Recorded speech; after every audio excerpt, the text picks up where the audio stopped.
Welcome. This is Shelley Strong with today's Everything AI News. In November, OpenAI introduced live web search for ChatGPT, allowing users to access real-time information directly within the platform. This new feature provides up-to-date data, interactive tools like maps, and links to original sources. OpenAI has confirmed there will be no ads in search results, setting it apart from competitors. Expanded access to this feature is expected soon. OpenAI is also preparing to launch Operator, a new AI agent capable of completing multi-step tasks autonomously.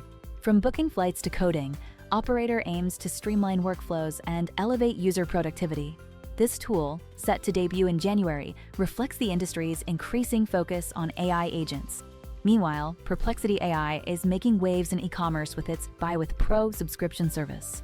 The platform offers personalized shopping with free shipping and innovative tools like Snap to Shop, which matches uploaded images to products.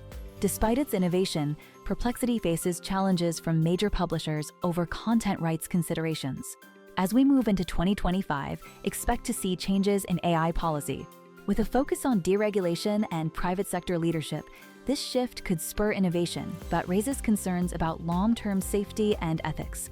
AI competition with other nations is likely to remain a key priority. Finally, as ChatGPT marks its 2-year anniversary, the platform reportedly serves over 200 million weekly users globally. Its rapid adoption highlights both its transformative potential and challenges, such as automation bias and decision fatigue. Experts are urging thoughtful integration of AI to ensure it enhances rather than replaces human intelligence. That's all for November.